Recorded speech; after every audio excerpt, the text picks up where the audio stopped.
Sudah bisa kita mulai?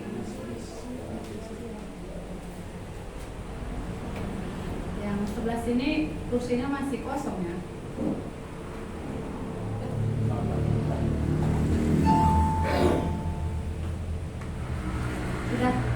Sudah pas ini ya?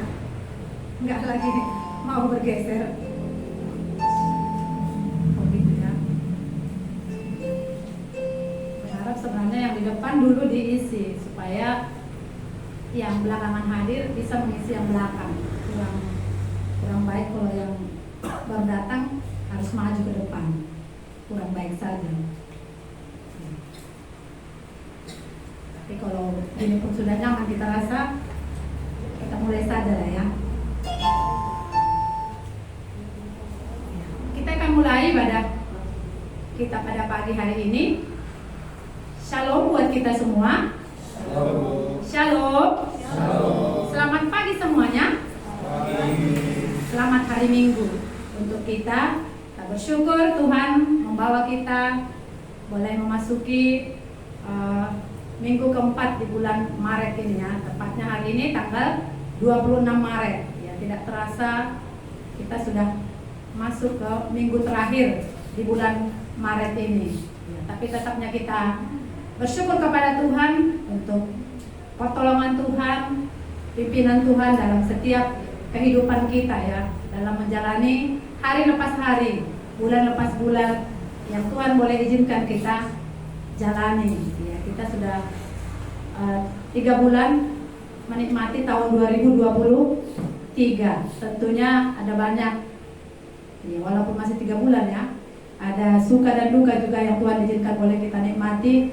Tapi di dalam semuanya itu kita mengerti bahkan percaya di dalam situasi yang sangat tidak baik pun yang sudah kita alami dalam 3 bulan ini, Tuhan ada di sana. Jadi nggak ada lagi di dalam hati kita ya. Di dalam hati ini saya katakan untuk mencurigai Tuhan, menyalahkan Tuhan lewat situasi. Amin. Banyak kali bilang aminnya ya. Amin. Amin lah ya. Jadi ini dari hati ya. Kalau dari mulut mungkin masih bisa kita sembunyikan. Dari hati siapa yang tahu ya? Hanya Tuhan yang tahu. Ya. Kita hari ini sudah Tuhan antarkan dari rumah kita. Bersama-sama lagi kita di rumah Tuhan ini untuk bisa beribadah, memuji dan menyembah Tuhan, mengingat kebaikan Tuhan dalam hidup setiap kita, baik secara pribadi, baik secara keluarga, bahkan juga secara jemaat di tempat ini. Mari kita siapkan hati, pikiran, tubuh kita, roh dan jiwa kita untuk pagi hari ini. Ketika Tuhan membawa kita dari rumah kita masing-masing, kita mau menikmati segala berkat yang Tuhan sediakan di tempat ini, sehingga hati kita limpah dengan sukacita, limpah dengan syukur. Ketika dengan hati yang bersukacita, kita boleh Tuhan antarkan dari rumah kita masing-masing. Entah seperti apapun tadi pergumulan kita, entah seperti apapun sepanjang minggu ini pergumulan yang Tuhan izinkan, masihnya kita bisa mengatakan Tuhan itu baik. Kita akan memuji nama Tuhan dari buku pujian kita nomor 93. Betapa baiknya Engkau Tuhan, kasih-Mu tiada berkesudahan. Nomor 93.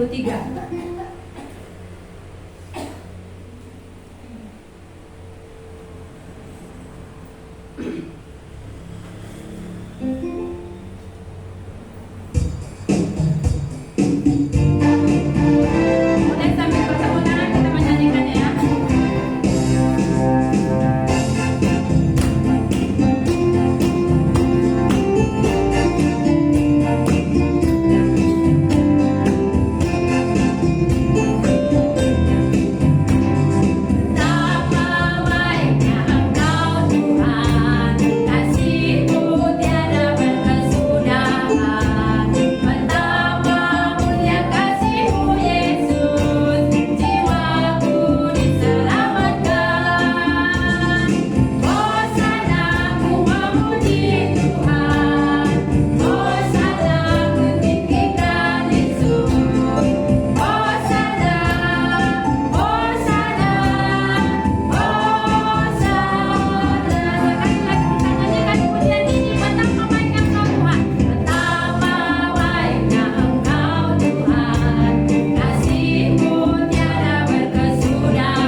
tidak baik. Tapi itu tidak mengubah ya karakter Tuhan. Sifat Tuhan itu tetap baik. Karena dia tidak tergantung dari situasi hidup yang kita alami. Kan begitu ya. Karena situasiku hari ini kurang baik, nggak baiknya Tuhan itu. Nggak seperti itu lagi kita ya terhadap Tuhan. Tapi baik atau tidak baik yang Tuhan izinkan itu kita alami, Tuhan itu tetap baik. Dan ada juga maksud Tuhan yang Tuhan mau kerjakan. Ketika hal yang tidak baik menurut kita itu pun diizinkan Tuhan boleh kita alami. Ya, ada maksud Tuhan di sana. Kiranya setiap kita boleh sampai kepada maksud-maksud Tuhan itu. Itunya tujuan Tuhan. Kita akan terus memuji Tuhan. Tapi sebelumnya kita membuka bagian firman Tuhan terlebih dahulu dari Mazmur ya. Saya rindu kita membacakan bagian firman Tuhan ini. Ini adalah nyanyian syukur dari orang-orang yang ditebus oleh Tuhan. Mazmur 107 ayat 1 sampai 3.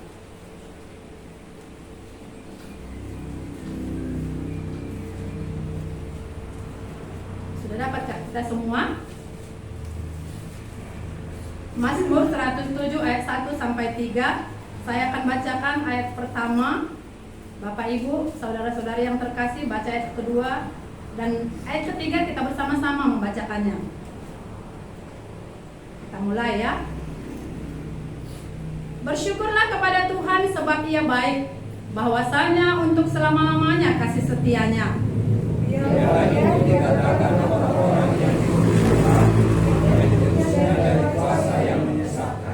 Yang dikumpulkannya dari negeri-negeri, dari timur dan dari barat, dari utara dan dari selatan.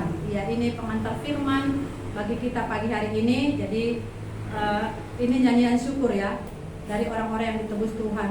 Kalau kita lah bagian orang-orang yang sudah ditebus Tuhan itu, layaklah kita mengucap syukur kepada Tuhan. Dari mana Tuhan menebus kita, dari mana Tuhan menyelamatkan kita. Pagi hari ini Tuhan ingatkan kita. Kalau kita baca di bagian selanjutnya, bagian firman Tuhan ini ada bermacam-macam ya orang-orang yang dari mana Tuhan mengambil mereka ya. Jadi mungkin kita yang ada di sini pun demikian. Boleh kita baca nanti di rumah ya. Yang selanjutnya di bawahnya tadi ya pasal 107 ini, karena ini agak panjang ya, kita mengerti dari mana orang-orang itu ditebus. Maka hari ini juga kita yang di sini juga pasti berbeda-beda kita ya, dari mana Tuhan menebus kita. Tapi sekali lagi pagi ini Tuhan ingatkan kita supaya kita menyatakan syukur kita kepada Tuhan untuk penebusan yang Tuhan telah kerjakan dalam hidup setiap kita. Kita akan terus memuji Tuhan. Kita katakan kepada Tuhan, ya, Tuhan yang sudah menebus jiwa kita. Kita akan memuji nama Tuhan dari buku pujian kita nomor 92. Besarkan nama Tuhan, pujilah Dia. Kemurahannya besar, tiada terkira. 92.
Tuhan yang menolong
sudah menebus jiwa kita, maka layaklah kita membesarkan nama Tuhan. Tidak ada satu pribadi yang dapat mengerjakan itu dalam hidup setiap kita. Hanya Yesus yang dapat mengerjakan itu. Sehingga hari ini kita bisa meyakini bahwa kita sudah menjadi milik Tuhan, sudah menjadi ahli-ahli kerajaan surga, anak-anak Tuhan. Ya, oleh karena anugerah Tuhanlah kita bisa menerima semuanya itu.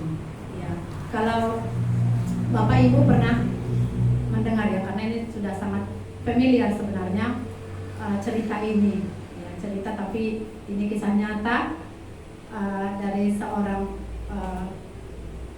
pedagang yang saya baca.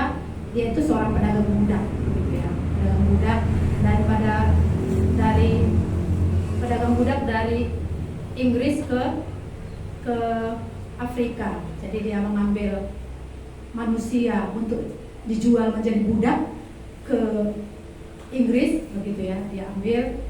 Dia beli dari Afrika ya. Tapi saya mengerti ya, dan dicatat memang sebenarnya budak-budak tadi pun bukannya karena mereka rela ya, tapi mereka juga dipaksa untuk menjadi budak, diperjualbelikan begitu dari Afrika ke Inggris, dan di sana mereka dijual dengan harga yang pasti lebih mahal. Kalau nggak salah itu 6 kali lipat dijual dari harga mereka dibeli di Afrika begitu. Ya. Tapi kemudian pada satu waktu pedagang budak ini ya, dalam perjalanan, karena mereka menggunakan kapal laut begitu ya, perjalanan laut, ada satu badai besar yang ada pada waktu itu ya, sehingga ya, kapal mereka diumbang-ambingkan, dan orang-orang yang berada di kapal itu ya sudah berteriak ya, berseru-seru ya, mereka berseru-seru, dan ada yang sudah pasrah akan ya mati, mengakhiri hidupnya di situ ya. Tapi pada saat itu pedagang budak ini berdoa kepada Tuhan ya, memberanikan diri. Sebenarnya dia sudah tidak ada keberanian, oleh karena hidupnya pun selama ini tidak benar di hadapan Tuhan. Bahkan apa yang dikerjakannya ini adalah tidak benar di hadapan Tuhan, memperbudak orang lain, menjual manusia menjadi budak begitu ya, sudah tidak tepat. Tapi dia memberanikan diri datang kepada Tuhan, berseru supaya Tuhan menyelamatkannya. Dan tidak lama kemudian badai tadi pun berhenti begitu. Dan di sanalah dia bisa melihat Tuhan menuntun dia untuk titik awal pertobatan yang dia alami di dalam Tuhan. Dan di sanalah dia mulai mencari Tuhan, dan akhirnya dipakai oleh Tuhan. Dan terciptalah lagu ini ya. Ya mungkin kita sudah tahu semua, ada yang sudah tahu lagunya? Iya. Amazing Grace. Itulah lagu yang diciptakan oleh John Newton, yang sampai hari ini, sepanjang masa ya, sampai hari ini lagu itu sudah sangat familiar di gereja. Sudah ya, setiap gereja saya pikir sudah tahu dengan lagu ini, diterjemahkan ke dalam berbagai bahasa ya, seperti itu. Jadi itu pengalaman hidup yang dialami oleh John Newton, disaksikannya lewat pujian yang dituliskannya ya sendiri, dan hari ini kita bisa menyanyikan pujian itu. Ya, sekali lagi mungkin kita juga Tuhan selamatkan dari hal-hal yang mungkin tidak seperti yang dialami oleh John Newton. Tapi John Newton mengakui bahwa oleh karena anugerah Tuhan dia bisa diselamatkan. Dahulu dia buta, tapi sekarang bisa melihat anugerah Tuhan yang besar yang sudah Tuhan kerjakan dalam hidupnya. Ya, kiranya ini juga bisa membuat kita bisa bagaimana merenungkan ya, betapa besarnya kasih Tuhan itu kepada kita, sehingga hari lepas hari yang Tuhan masih izinkan boleh kita nikmati, kita mau dipakai oleh Tuhan lebih lagi dan mengasihi Tuhan dengan segenap hidup kita, sama seperti yang Tuhan kerjakan dalam hidup John Newton. Kita akan nyanyikan pujian itu ya, dari buku pujian kita nomor 391. Ya, boleh nanti kita kalau kurang jelas apa yang saya sampaikan, saya ini kan poin-poinnya saja. Kita nanti lihat ya tentang John Newton ini. 391, sangat besar anugerahmu yang telah ku alami. Kita ini adalah orang-orang yang sudah mengalami anugerah Tuhan. Kita akan nyanyikan pujian ini, dan setelah pujian ini nanti kita akan berdoa.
Benar ya Tuhan, bahwa oleh karena anugerah-Mu lah kami beroleh selamat.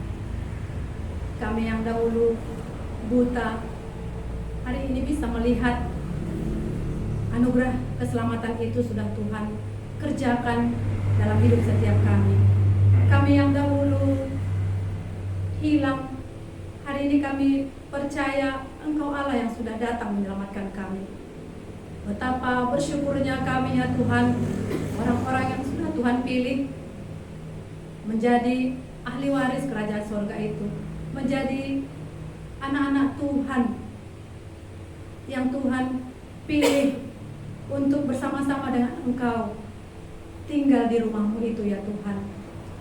Sungguh kami bersyukur ketika pagi hari ini kami boleh diingatkan, sesungguhnya semuanya itu oleh karena anugerah Tuhan, bukan karena apa yang ada pada kami, bukan karena kepintaran kami, bukan karena kebolehan kami, bukan karena kekayaan kami, bukan karena kecakapan kami, tapi semata hanya karena anugerah-Mu. Oleh karena itu, layaklah kami memuji menyembah-Mu ya Tuhan, dari hati kami yang paling dalam, bahwa Tuhan sudah mengerjakan perbuatan yang besar itu dalam hidup kami. Kami yang seharusnya dicampakkan ke dalam perapian yang menyala-nyala itu, tapi hari ini kami tidak lagi di bawah hukuman maut itu ya Tuhan. Terima kasih Tuhan untuk karya-Mu yang besar yang sudah menyelamatkan hidup kami, yang sudah mengampuni segala dosa dan pelanggaran kami, yang sudah memberikan kepada kami hidup yang kekal itu. Ini ucapan syukur kami kepada-Mu pagi hari ini secara bersama jemaat Tuhan yang ada di Pose skala ini Tuhan.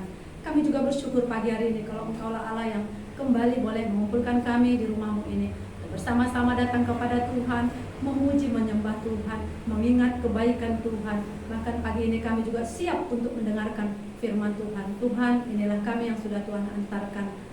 Kiranya Tuhan yang menolong kami ketika Tuhan membawa kami ada di sini. Tuhan menawan hati kami, pikiran kami, bahkan tubuh kami ya Tuhan, sehingga pagi hari ini kami boleh menikmati ibadah ini, kami boleh menikmati berkat-berkat Tuhan yang Tuhan siapkan bagi kami ketika kami dengan sungguh untuk datang beribadah kepada Tuhan, sehingga pagi hari ini kami boleh diberkati oleh Tuhan dengan limpah, dengan syukur ya Tuhan, dengan boleh dikenyangkan dan dipuaskan oleh Tuhan sendiri. Ini doa kami kepada Tuhan. Berkati juga anak-anak Tuhan yang mengambil bagian dalam pelayanan hari ini. Kiranya Tuhan yang menolong semuanya, memakai semuanya ya Tuhan. Dan kiranya setiap anak-anak Tuhan yang mengambil bagian boleh melakukannya untuk kemuliaan bagi nama Tuhan. Baik yang ada di depan ini ya Tuhan, ada MC, ada pemain musik, ada nanti yang berdoa syafaat, membaca pengumuman, ada yang berbagi, bahkan guru-guru sekolah minggu juga yang mengajar. Di belakang kami serahkan mereka juga kepada Tuhan, supaya dengan pertolongan Tuhan mereka boleh melakukan apa yang Tuhan telah percayakan kepada mereka dengan mata yang tertuju kepada Tuhan. Berkati juga cara khusus hamba-Mu yang akan menyampaikan firman-Mu kepada kami, baik lewat saat teduh, sharing saat teduh ya Tuhan, bahkan lewat khotbah minggu, supaya Engkau Allah juga yang berbicara terlebih dahulu kepada hamba-Mu ini ya Tuhan, supaya apa yang Tuhan mau nyatakan, apa yang Tuhan mau kami sampaikan kepada kami pagi hari ini, Tuhan terlebih dahulu menyatakannya kepada hamba-Mu. Biarlah Tuhan yang memakai dia, berikan dia kuasa, wibawa yang datangnya daripada Tuhan, hikmat yang datangnya daripada Tuhan. Ini doa kami kepada-Mu. Kami juga pagi hari ini mengingat untuk saudara kami yang belum sampai di tempat ini ya Tuhan. Entah mereka dalam perjalanan, entah mereka juga tidak hadir ya Tuhan. Kami serahkan mereka kepada Tuhan, supaya penyertaan Tuhan sempurna atas mereka.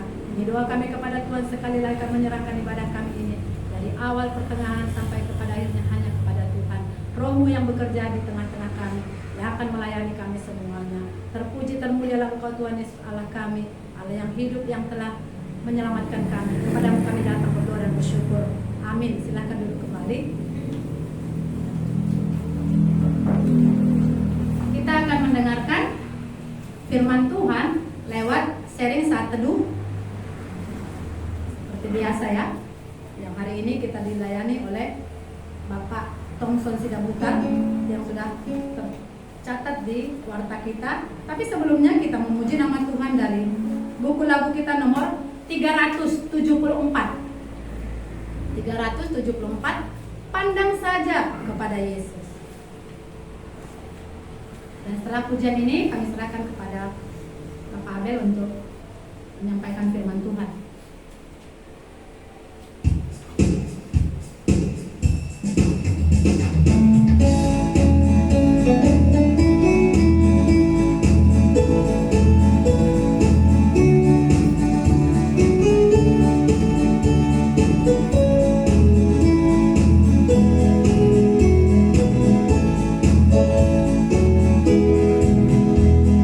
Pandang saja kepada Yesus.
Tuhan nyata dalam hidup kami.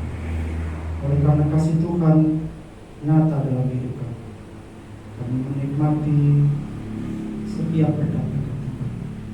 Kami menikmati setiap kasih Tuhan yang karena Tuhan, kami memuji-muji nama Tuhan dari dalam hati kami.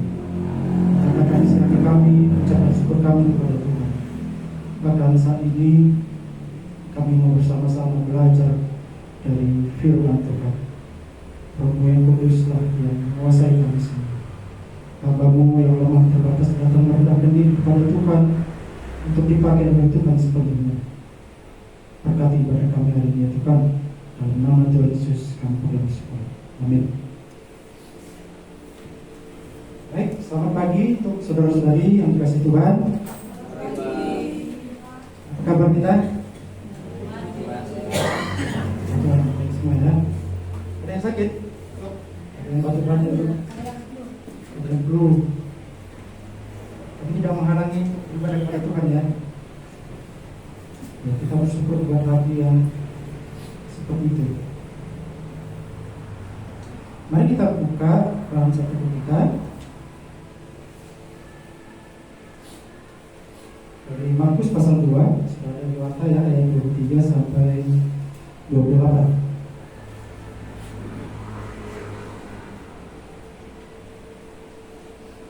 Kita akan baca bergantian, saya baca ayat ganjil, nanti Bapak Ibu baca ayat yang sunnah juga pemuda-pemudi ya.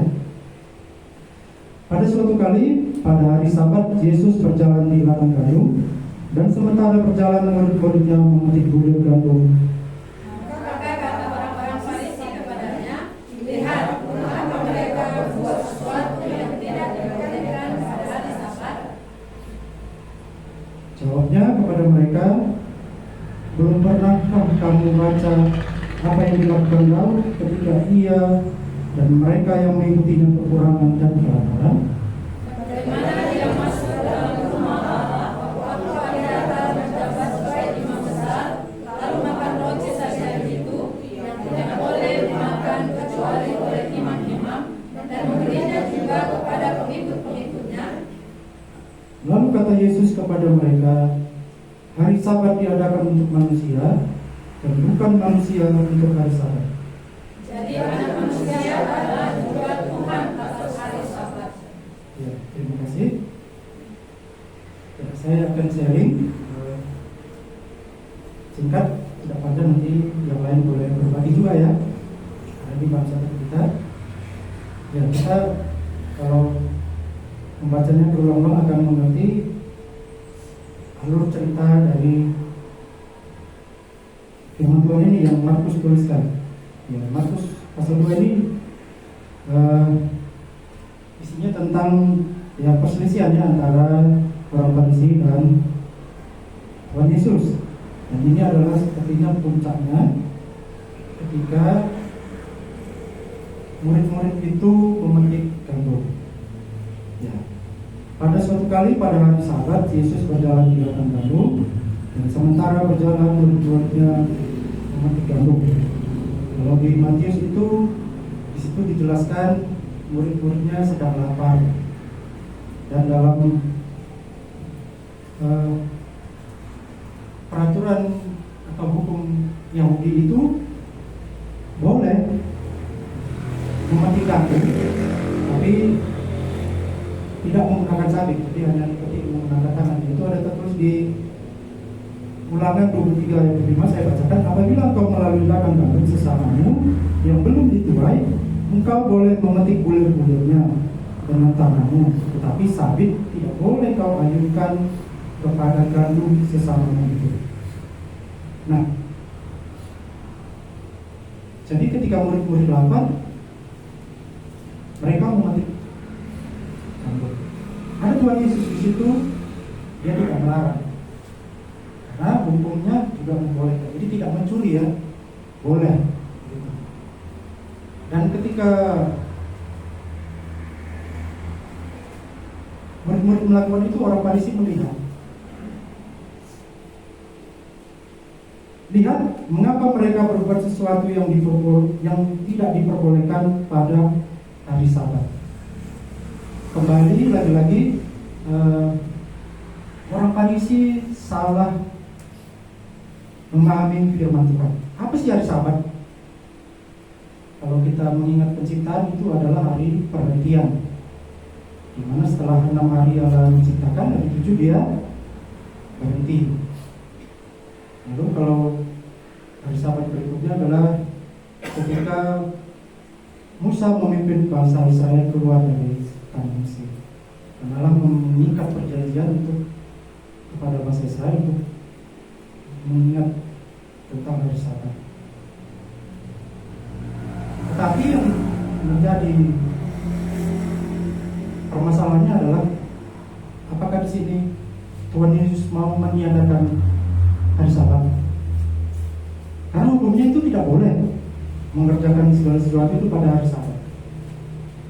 Kalau hari Sabat dalam budaya Yahudi itu hari Sabtu, sedang hari ketujuh ya, hari ketujuh itu hari Sabtu, sedangkan kita beribadah itu di Minggu hari pertama, karena itu hukum untuk suku Yahudi bangsa Yahudi. Apakah Tuhan Yesus meniadakan hari Sabat dengan melakukan ini? Ada yang saya jawab? Tidak, ya. Kenapa? Tapi dia mengizinkan murid-muridnya melakukan sesuatu, memetik gandum.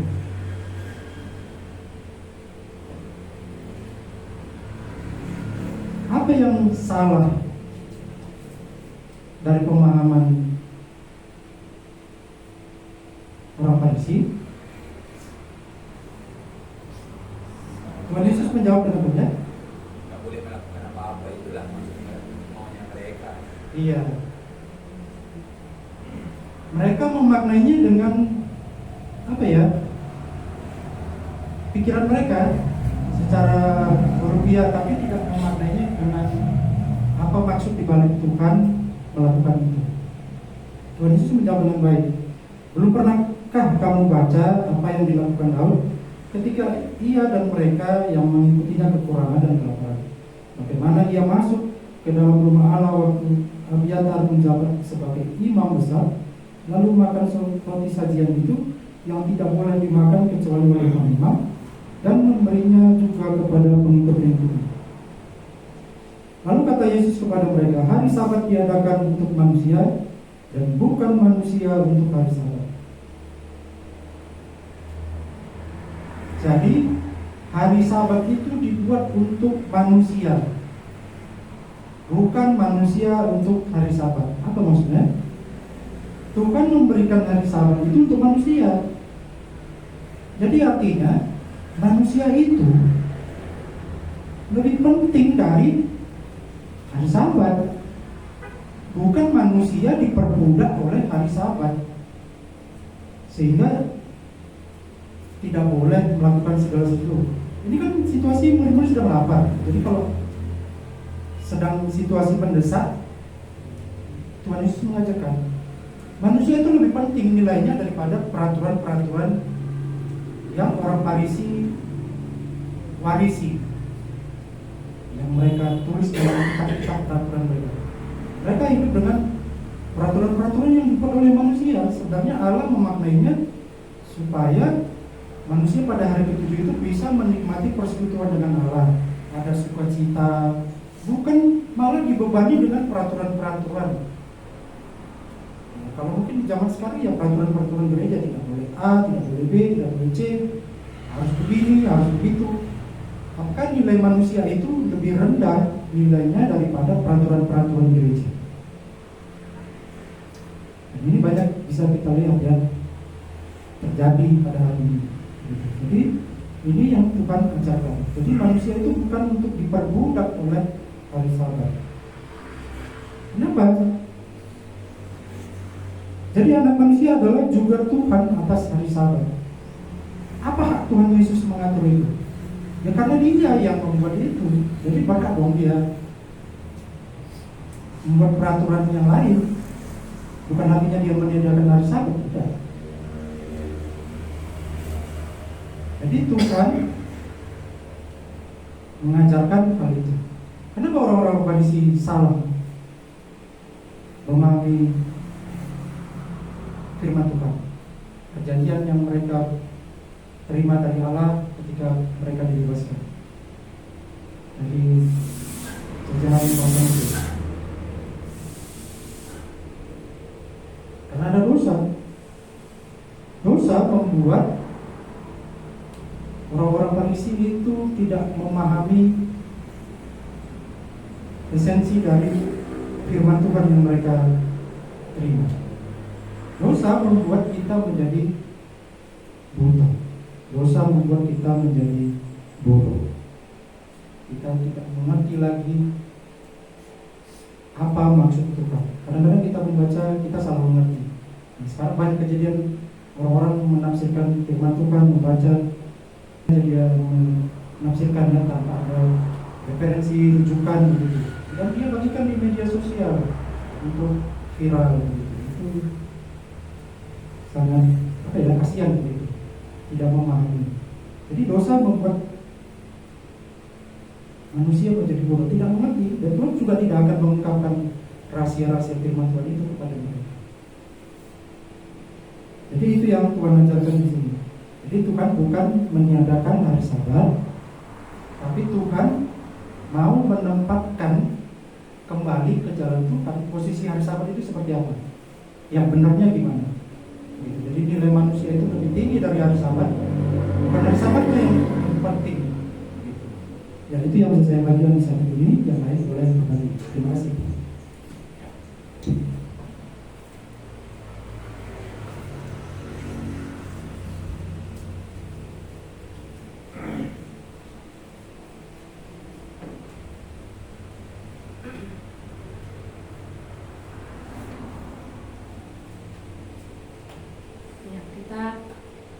Syukur ya apa yang boleh dibagikan tadi, sharing saat teduh, dan sebentar lagi kita juga diberikan kesempatan ya atau kita dapat berkat dari bagian firman Tuhan ini, karena ini kan sudah seminggu ada pada kita, kan sudah di-sharekan di grup ya, berharap dari antara kita juga bisa membagikannya supaya kaya pengertian kita akan firman Tuhan ini, kan begitu ya. Ya tapi sebelumnya sekalipun sudah ada tercatat di warta kita ya yang berbagi hari ini, tapi masih pada kita yang lain boleh diberikan kesempatan. Sebelumnya kita akan memuji nama Tuhan dari buku laut kita nomor 298.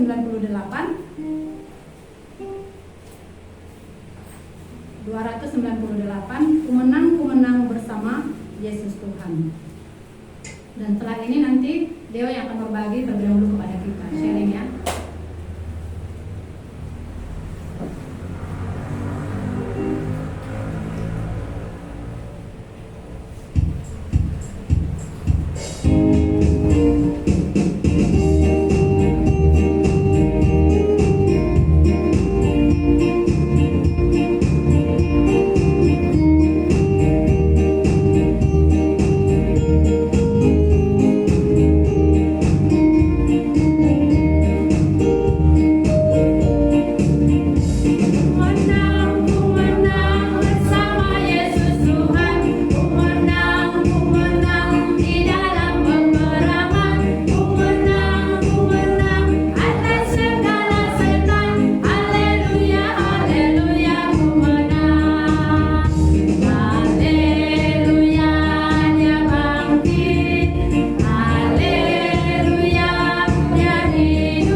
Terima kasih buat kesempatannya. Sini saya akan berbagi sedikit dari dalam saya minggu ini sering sekali jatuh dalam dosa.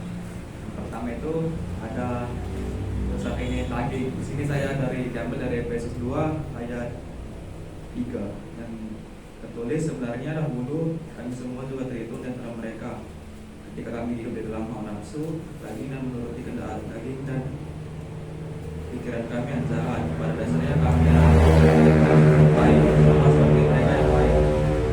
Di sini saya seringkali terjatuh dalam keinginan daging, seperti saya sering menuruti keinginan daging saya. Seringkali di sini saya tergoda untuk bermalas-malasan, seperti menunda pekerjaan yang seharusnya bisa langsung dikerjakan atau langsung bisa diselesaikan, namun saya tergoda untuk menunda-nundanya. Jadinya makin lama gitu pekerjaannya itu selesai dan makin banyak gitu menumpuk pekerjaannya. Seperti kayak misalnya saya belajar, saya menunda-nundanya. Misalnya seperti harusnya nanti malam saya belajar dan di malam saya sempatkan untuk bermain HP, terus jadinya materi yang untuk besoknya untuk bisa saya ambil, saya di sekolah tidak bisa untuk menerimanya. Dan terus yang kedua, ada ayat firman Tuhan yang menguatkan saya dari Efesus 2:8, yaitu sebab barang kasih karunia kamu diselamatkan dan oleh sebab barang kasih karunia kamu diselamatkan oleh iman, itu bukan hasil usahamu tapi menurut pemberian Allah.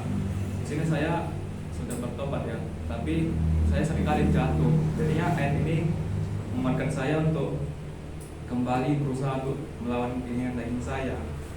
Dia mungkin bisa didoakan. Juga satu lagi, saya minta agar saya minggu depan untuk mengikuti ujian tengah semester atau mid. Di situ saya akan seminggu Senin sampai Sabtu mengikuti ujian, dan mungkin bisa didoakan. Sekian dari saya, terima kasih. Untuk Deo ya. Lanjut aja yang lain.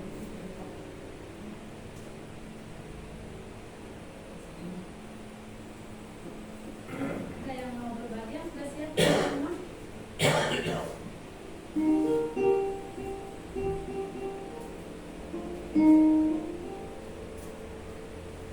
Ya, terima kasih untuk kesempatannya. Ini cerita hari Minggu yang lalu. Hari Minggu itu ada PA pemuda di gereja Kuala, itu tahun ketiga. Terus aku pergi naik angkot karena tanganku agak takut karena agak panjang perjalanannya.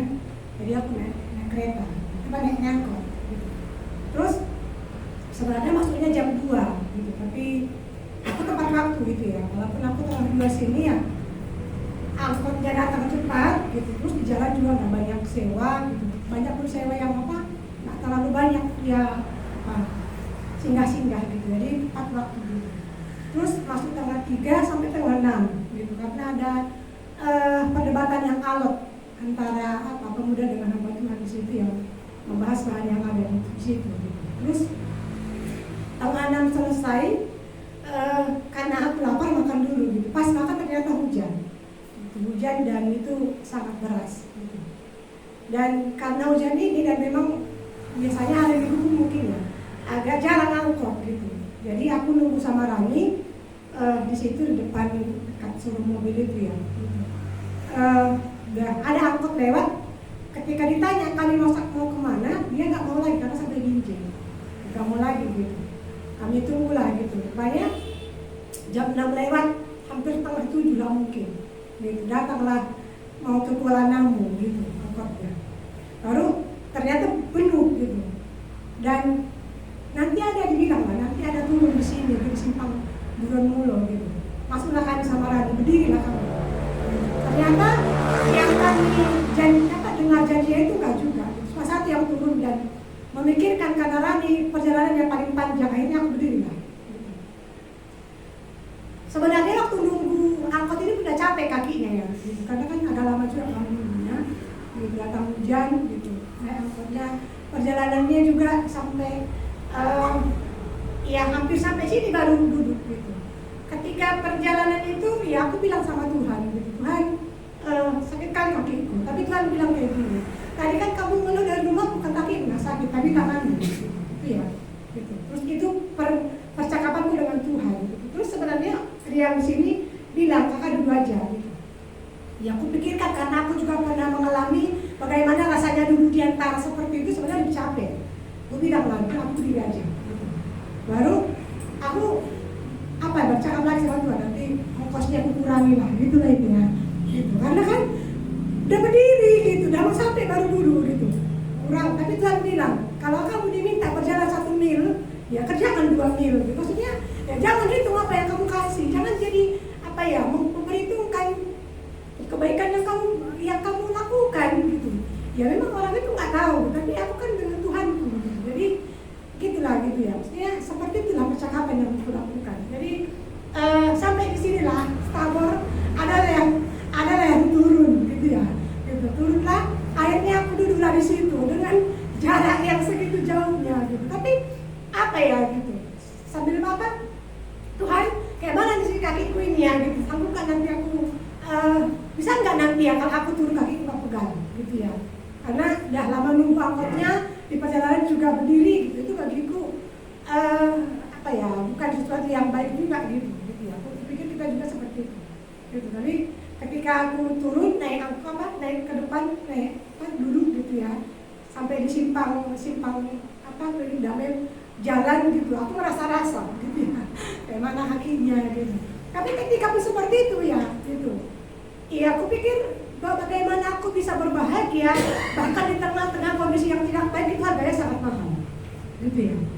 Dan ketika aku bisa merasakan itu betapa baiknya Tuhan, dan aku bisa merefleksikan bagaimana Tuhan dengan rela naik ke kayu salib itu yang sebegitu menderitanya gitu ya. Maksudnya aku bisa berbahagia, sebenarnya itu tidak baik bagiku ya. Aku berdiri ya 30 menit lebih gitu ya.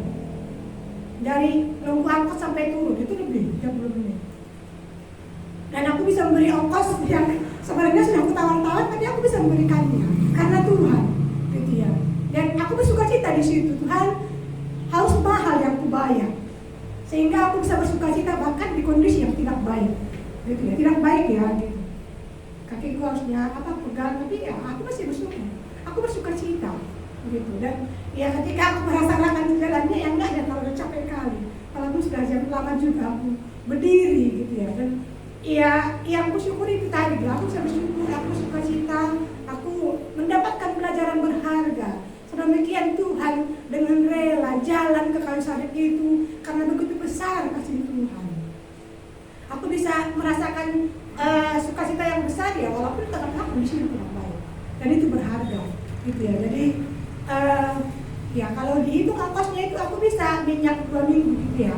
Tapi aku harus bayar itu. Aku harus bayar berdiri lebih dari 30 menit, dan itu pelajaran yang sangat berharga dan harus bayar mahal. Sehingga ketika pun tidak baik, aku bisa bersuka cita bersama dengan Tuhan. Jadi gitu ya. Besoknya ketika ada lagi upacara, aku mengingat waktu aku berdiri semalam, dan aku bilang, Tuhan, aku harus kuat gitu ya. Aku tetap harus kuat, dan aku pasti bisa berdiri di sini walaupun mungkin agak lama sudah aku berdiri di sini. Kalau semalam belum bisanya, aku yakin hari ini juga aku pasti bisa berdiri saat upacara ini. Jadi iya, ada ucapan syukur di tengah-tengah kondisi yang tidak baik, dan itu sekali lagi karena Tuhan gitu. Ada harga yang harus dibayar, sehingga ketika pun kondisi yang tidak baik, aku bisa menikmati Tuhan, bahkan sangat-sangat menikmati Tuhan. Jadi akhirnya itu bisa menjadi, ya sebenarnya ada alasanku ya, Tuhan tanganku sakit gitu ya, bisa sebenarnya. Tapi ketika aku mengerti bahwa harusnya enggak segampang juga itu aku menyerah gitu ya. Kalau Tuhan pun, ya sekali lagi ya gitu, mati di kayu salib itu, kalau dieksekusi mati itu gampang, 3 kali mati. Tapi Tuhan nggak seperti itu. Caranya menggantikan aku dieksekusi mati itu luar biasa. Dan ketika aku merenungkan betapa besarnya kasih Tuhan, ya harusnya, ya bagiku sebenarnya nggak punya alasan lagi gitu ya menolak apa yang Tuhan perintahkan. Walaupun kadang sering juga seperti yang bilang kedaginganku lebih nikmat daripada apa yang Tuhan perintahkan. Kiranya jadi berkat bagi kita semua, dan kami akan memuji Tuhan. Ya, mari kepada teman-teman semua, mari kita maju ke depan. Kita akan memuji Tuhan di hadapan Tuhan. Kita akan katakan pujian penyembahan kita kepada Allah. Kiranya jadi berkat juga untuk bagi kita semua.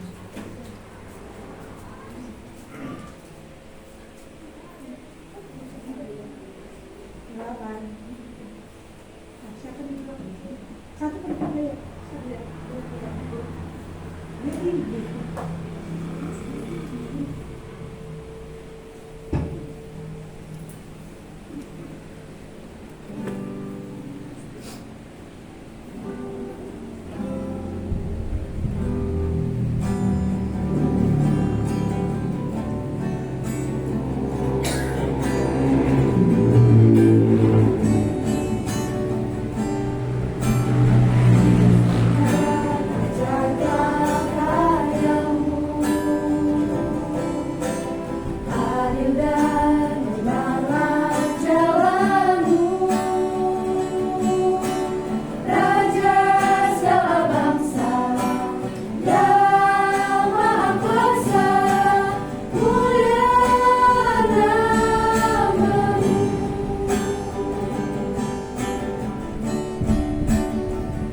bersyukur ya untuk apa yang boleh disaksikan saudara-saudara kita tadi yang telah menyaksikannya di tengah-tengah kita.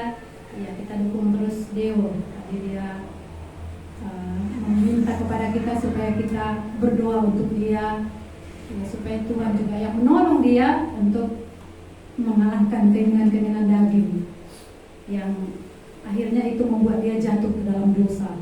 Jadi kita dukung dia dalam doa, nanti bisa didoakan di dalam doa syafaat.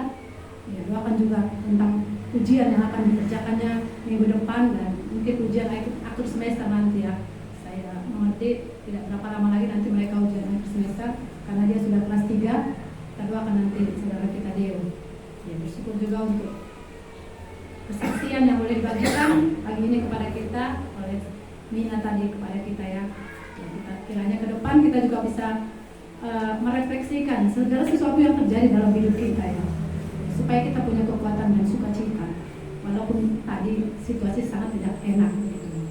Ya, kita juga bersyukur hari ini kita boleh mendengar pujian persembahan dari ya, anak-anak kita ya. Ya, kiranya lewat pujian yang boleh mereka nyatakan suara Tuhan itu juga hidup ya dalam hidup mereka, jadi dalam hidup mereka bahwa besarlah karya Tuhan itu dalam hidup setiap mereka. Itu doa kita ya.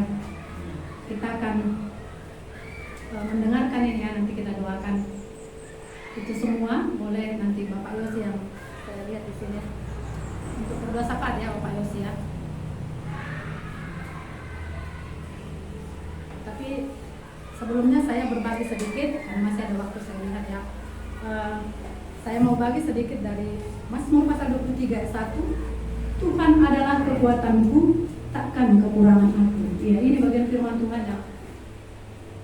Tuhan adalah gembalaku, takkan kekurangan aku. Ini bagian firman Tuhan ini sangat menolong saya, sangat memberkati saya.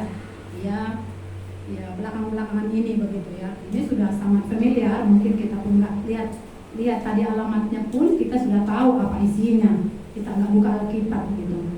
Tapi bagi saya ini sangat memberkati. Kenapa?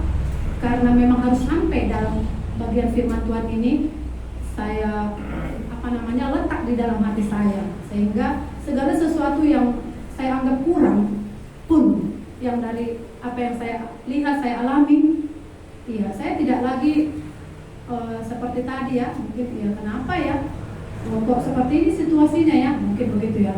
Artinya mengasihani diri begitu ya, termasuk mungkin masuk dalam hal itu ya.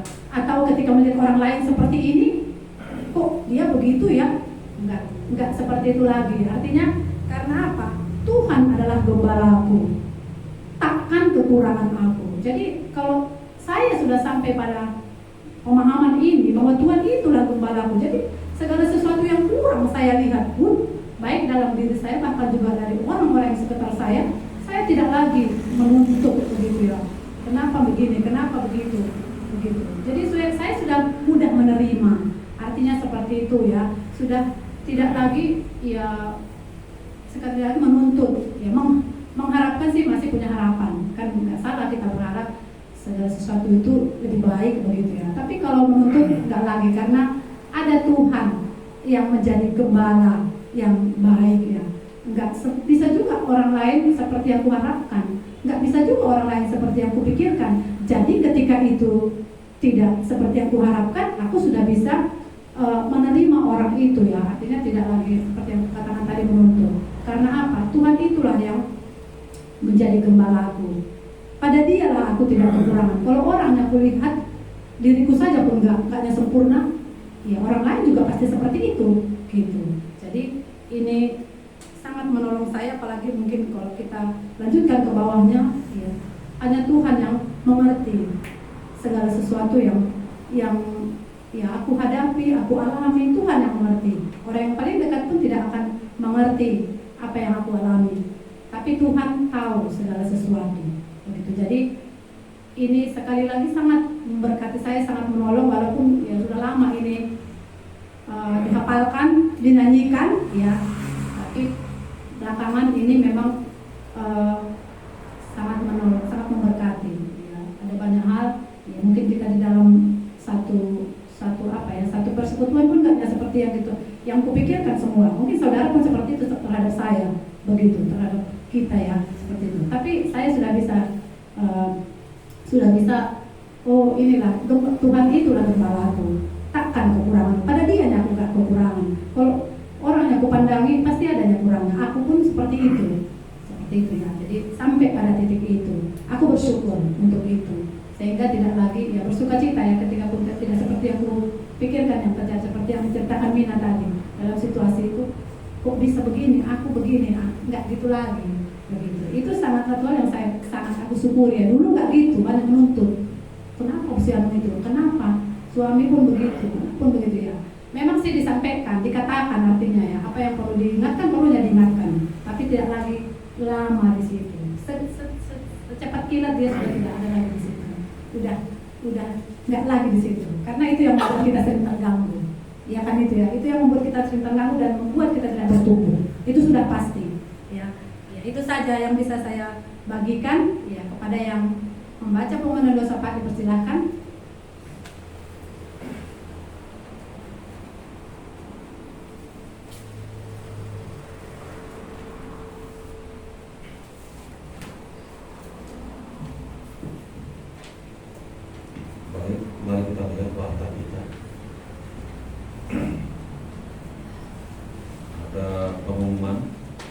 bahwa kita minggu ini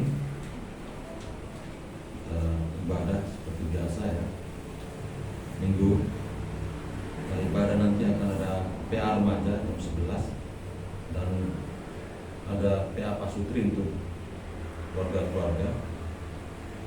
Itu hari Selasa, pukul 3 ada rumah belajar. Hari Rabu ada mentoring untuk pukul 3 dan dilanjutkan dengan persekutuan doa pemuritan dan lanjutkan dengan persekutuan training pelayan. Untuk hari Jumat ada rumah belajar pada pukul 3 sore dan pukul 5 ada persekutuan anak Jumat Gembira. Untuk hari Sabtu pukul 4 itu ada persiapan untuk rumah ibadah ya dan mentoring. Untuk topik doa kita bersyukur untuk ibadah pengembalaan hari ini. Ada Jumat, ada pelayan firman Tuhan, kesaksian sharing yang memberkati. Kita juga berdoa untuk misi sosial kesehatan yang kita lakukan bersama di bulan April kepada masyarakat sekitar Poseses. Dan juga berdoa buat Paskah Jumat Agung dan Perjamuan Kudus, retreat untuk Sesia dan anak-anak Yaki Lincun, Paskah penginjilan di Poseses, pembinaan untuk guru-guru pelayan di sini ya, Paskah anak di Poseses, retreat dan represi untuk pemuda dan remaja. Ada juga bulan misi sinode, pengisian iman di Poseses, retreat keluarga di Pantai Biru, ada sil anak gabungan di GKMI Kampung Antara itu di waktu libur ya. Dan kita berdoa untuk pembangunan ruang sekolah minggu, kita berdoa untuk dana, tukang yang ada, cuaca, keamanan dan kesehatan cuma untuk gotong royong. Mari siapkan hati kita berdoa. Kami bersyukur Tuhan masih berikan kepada kami hati dan kesehatan untuk kami secara bersama-sama boleh beribadah di tempat ini. Kami bersyukur Kau boleh hantarkan kami untuk boleh beribadah, dan biarlah kerinduan hati kami ini Engkau yang terus memuaskannya Tuhan, supaya apa yang kami butuhkan dalam hidup kami menjadi kekuatan, menjadi pegangan Tuhan yang boleh melengkapi hati kami rindu Tuhan, supaya kiranya lewat ibadah ini Tuhan, kerinduan hati kami untuk mendengar suara Tuhan, mendengar perkataan Tuhan, boleh Tuhan puaskan. Dan biarlah kiranya Tuhan, lewat ibadah ini nama Tuhan boleh ditinggikan. Kami bersyukur kalau tadi hamba boleh membagikan tentang sahabat itu, supaya kami benar-benar mengerti bahwa kami manusia ini memiliki pengertian yang benar tentang hari Sabat, supaya hari Sabat itu tidak memperbudak kami, tidak membuat pengertian kami menjadi salah. Dan biarlah kiranya dulu pengertian yang benar itu boleh kami juga bagikan, juga berdoa Tuhan, anak Tuhan yang boleh ambil bagian dalam melakukan pembagian firman Tuhan. Ada Deo yang boleh membagikan tentang kegagalannya, tentang kerinduan hatinya untuk ujian ke depan Tuhan. Kami berdoa, biarlah kiranya Tuhan yang boleh menolong dia di tengah-tengah persiapan yang boleh dilakukannya untuk ujian itu. hati yang rindu untuk menyenangkan hati Tuhan. Biarlah itu ada dalam hidupnya, dan lewat itu dia belajar dengan sangat, supaya lewat masa pendidikannya ini juga dia boleh menikmati pertolongan Tuhan, dan dia boleh melihat hasil yang Tuhan tolong dalam hidupnya. Demikian juga Mina yang bisa mengucap syukur segala sesuatu yang dia gugurkan dalam perjalanan hidupnya.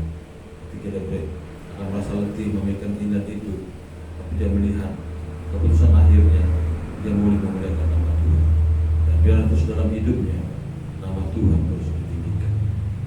Kami bersyukur Tuhan, hari ini kami boleh melihat anak Tuhan yang boleh menjadi bagian dalam pelayanan yang jaga ini. Kami serahkan semua kepada Tuhan, supaya kiranya Tuhan boleh terus menolong. Bapa di surga, kami berdoa buat satu kerinduan kami untuk boleh berbagi kasih dengan saudara-saudara kami yang ada di sekitar pos ini Tuhan. Yang nanti kami rindu kami lakukan pada bulan April nanti Tuhan. Kami akan mengadakan kegiatan misi sosial dan kesehatan. Tuhan, kalau ini menjadi kerinduan hati kami, biarlah kiranya Kau menolong supaya kerinduan itu boleh kami lakukan di tempat ini.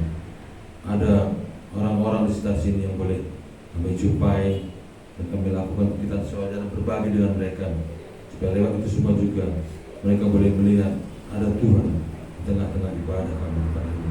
Ada Tuhan di tempat ini, dan hati kami Tuhan biarlah Kau boleh meluluskan, supaya dalam kegiatan itu benar-benar hati kami tertuju untuk boleh menjadi kemuliaan bagi nama Tuhan.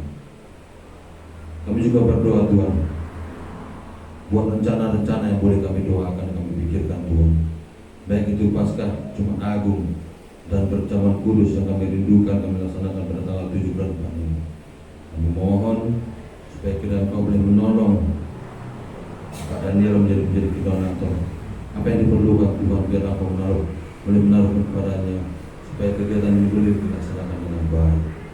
Demikian juga untuk retreat dan sesi anak yakin di Lincun yang menjadi koordinator saudara Muhammad Nadenia. Kami mohon Tuhan dalam kegiatan ini supaya retreat ini boleh menjadi kemuliaan bagi nama Tuhan. Anak-anak yang masih kecil itu boleh diberitakan firman Tuhan. Demikian juga untuk pasca penginjilan di pos SC Tuhan. Kami rindu ini boleh kami laksanakan pada tanggal 16 bulan 4. Ada Bapak Abel yang boleh menjadikan koordinator. Tuhan kami menyerahkan supaya kiranya pasca penginjilan ini boleh memberitakan kebenaran nama Tuhan, dan biarlah kiranya orang-orang yang mencari nama Tuhan boleh dihantarkan, supaya lewat kiranya Tuhan pasca penginjilan ini orang-orang yang boleh rindu mencari nama Tuhan boleh mendengarkan suara Tuhan, dan hati mereka boleh menemukan Tuhan yang boleh mereka cari. Kami juga berdoa Tuhan buat pembinaan guru yang dirindukan dilaksanakan pada tanggal 1 bulan 4 depan ini Tuhan. Kami mohonkan kepadamu Tuhan supaya rencana ini boleh laksanakan, supaya kiranya guru-guru yang boleh melayani jemaat ada tempat ini, melayani anak-anak tempat ini, boleh melakukan kegiatan yang baik untuk boleh membina mereka menjadi guru-guru yang boleh berkualitas, memiliki pengenalan benar akan Tuhan, dan memiliki kualitas yang cukup baik untuk boleh melayani anak-anak itu Tuhan. Kami juga berdoa untuk Paskah anak-anak di pos SS Tuhan. Kami rindu anak-anak kami yang masih kecil Tuhan di pos SS ini boleh juga hadir dan ikut dalam pos kegiatan Paskah atau anak-anak itu. Sebenarnya pada masa kecil mereka mengerti akan arti Paskah itu, akan arti kematian Kristus bagi hidup mereka. Kami juga berdoa Tuhan untuk satu acara untuk retreat dan refreshing para pemuda. Kami mohonkan kalau rencana ini rindu kami laksanakan pada bulan 5 yang dikoordinator oleh Bapak Lorang. Malah kiranya menolong kegiatan itu Tuhan, supaya di antara para pemuda itu ada kesehatian, dan mereka boleh melihat ternyata dalam Tuhan itu indah hidup ketika ada kebersamaan dan memberikan nama Tuhan. Kami juga berdoa untuk retreat keluarga di Pantai Biru untuk pada tanggal 18 bulan 5 Tuhan. Kami mohonkan supaya kiranya Tuhan keluarga-keluarga yang ada Tuhan boleh ajari menjadi keluarga-keluarga yang benar lewat retreat ini. Pak Bangun yang boleh menjadi pembicaranya, boleh menjadi penolong, boleh mempersiapkan firman Tuhan, supaya keluarga Tuhan boleh bertumbuh menjadi keluarga benar dengan Tuhan dan bisa memuliakan Tuhan di tengah-tengah kehidupan mereka. Kami juga berdoa Tuhan buat silana gabungan untuk kami dengan keluarga penguatara. Kami menyerahkan sil ini Tuhan, supaya lewat sil ini anak-anak kami memiliki hati dan memiliki usia yang cukup untuk sil ini boleh Tuhan kumpulkan secara bersama-sama. Kau juga boleh menolong panitia Tuhan, supaya sil ini boleh terjadi dan anak-anak yang boleh dikumpulkan itu boleh mendengarkan akan cerita tentang Tuhan Yesus. Dan kami berdoa Tuhan buat pembangunan yang boleh dilaksanakan tempat ini, untuk pembangunan untuk sekolah minggu ini. Kami mohon pada Tuhan supaya kita terus untuk boleh menolong Tuhan. Kalau sampai saat ini pembangunan telah hampir selesai, kami mengucap syukur buat segala pertolongan Tuhan buat pembangunan itu. Kami mohon kepada Tuhan kalau kami membutuhkan dana, supaya kira Tuhan yang boleh menolong, Engkau yang boleh memberkati keluarga-keluarga yang ada, supaya pekerjaan masing-masing ada berkat Tuhan dan memiliki hati untuk memberi kepada Tuhan. Engkau boleh menolong tukang Tuhan supaya yang terbaik boleh melakukan untuk membangun Tuhan. Dan biarlah kita Engkau boleh menolong tiap-tiap jemaat yang ada Tuhan untuk memiliki kesehatan secara bersama-sama boleh memikirkan kalau perlu gotong royong boleh bergotong royong untuk kebaikan kebersamaan kami untuk pembangunan gedung ini. Inilah doa kami kepada-Mu Tuhan, dan kami mohonkan supaya kiranya Tuhan di tengah-tengah ibadah kami ini Tuhan tetap hadir dan Tuhan tetap yang terus melakukan yang terbaik bagi kami kalau kami akan mendengarkan firman Tuhan. Biarlah kiranya Tuhan hati kami masing-masing boleh ditulis oleh kebenaran firman Tuhan, dan biarlah kiranya lewat kebenaran firman Tuhan itu yang boleh menolong kami, beri kekuatan kepada kami, karena Injil adalah kekuatan yang boleh menolong kami untuk melayani hidup ini. Kami serahkan hamba-Mu Tuhan yang boleh ambil bagian dalam pelayanan ini, supaya kiranya Tuhan yang boleh menolong. Terpujilah nama-Mu Tuhan, dalam nama Yesus Kristus kami berdoa bersyukur kepada-Mu. Amin.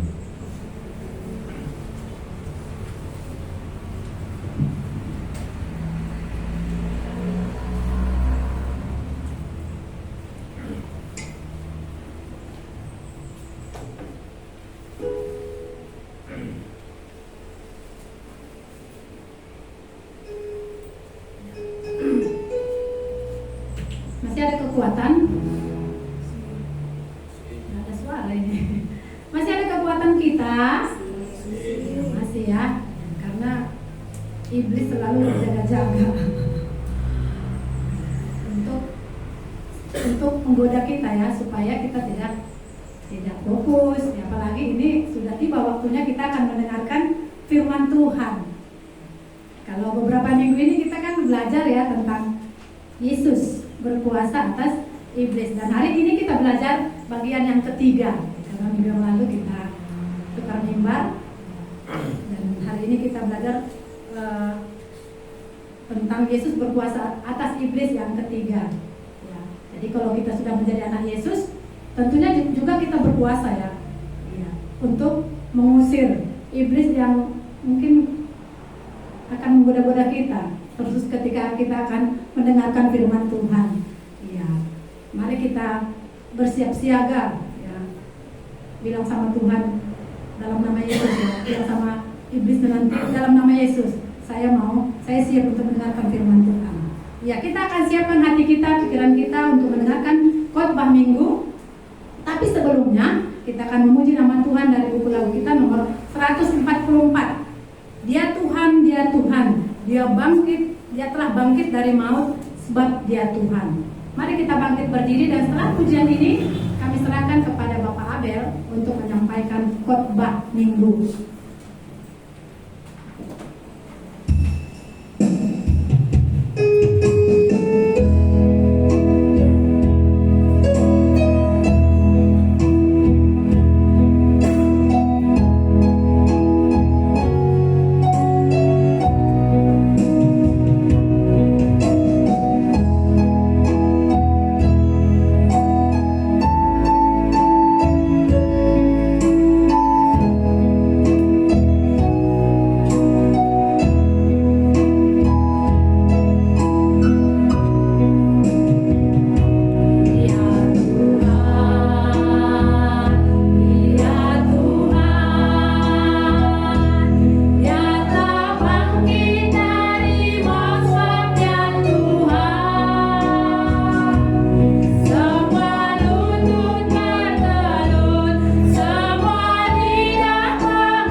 Kita berdoa sekali lagi. Tuhan Allah pencipta langit dan bumi, kepada Tuhan sekali lagi kami berdoa memohon pertolongan Tuhan. Tuhan kiranya hadir dalam hidup kami terus, mengajari kami, berbicara kami, pada kami masing-masing, menerangi hati kami, menutup hati kami, supaya firman Tuhanlah yang berkuasa atas pikiran kami, tubuh kami, dan jiwa kami semua. Dalam nama Tuhan Yesus kami berdoa bersama. Amin. Baik, mari kita buka Alkitab kita. Di warta sudah tulis.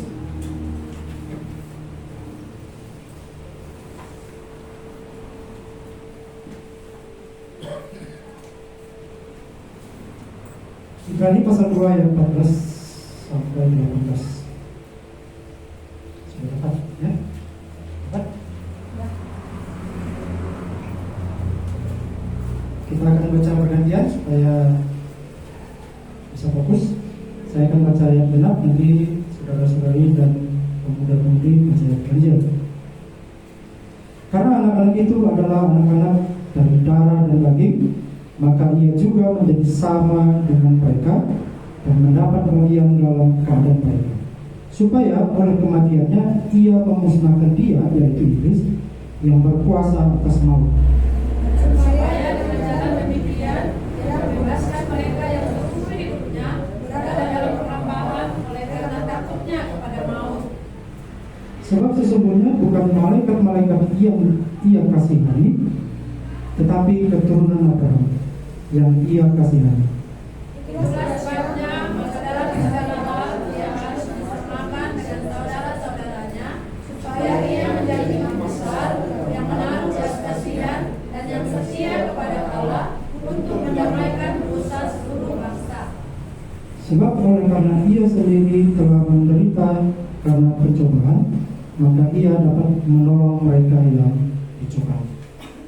Terima kasih. Ya, karena tema kita ini Yesus berkuasa atas iblis. Ya, ketika saya mempersiapkannya, saya menjadi peka dengan hal-hal yang berhubungan dengan iblis.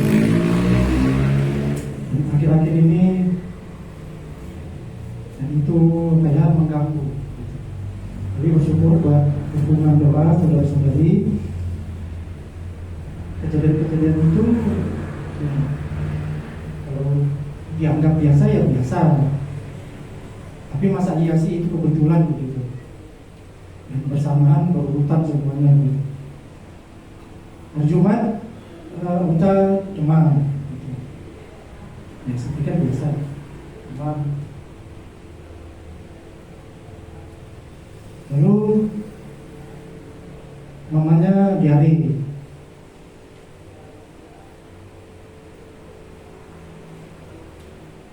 Dan apa ya, sepanjang malam ya terganggu lah istirahat gitu. Lalu ketika bekerja di Kuala, cuaca tiba-tiba gelap, angin sangat kencang begitu, hujan deras.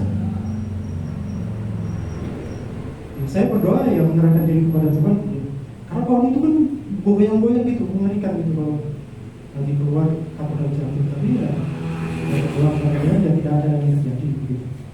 Saya pulang sampai sini ya nggak ada apa-apa, di sini nggak hujan begitu.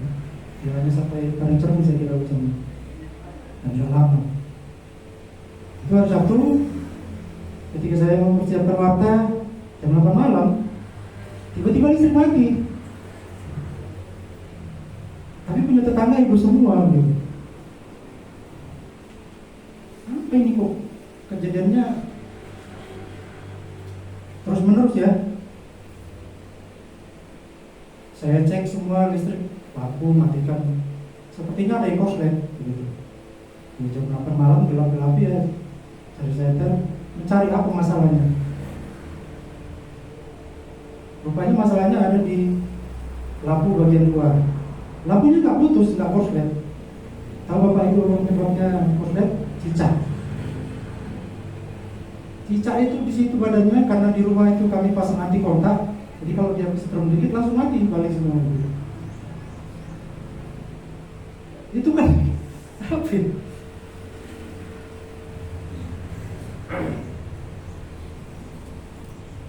Ya itulah. Tapi Tuhan menolong ya, memberi jalan keluar dalam semuanya. Tidak ada yang buruk. Ya sampai pagi tadi itu Ocha masih demam begitu. Tapi ya saya berdoa, saya berserah kepada Tuhan. Ya, syukur Tuhan menolong ya. Tadi badannya sudah enak, kami bisa beribadah dan melayani Tuhan dengan apa ya, hati yang tenang lah gitu.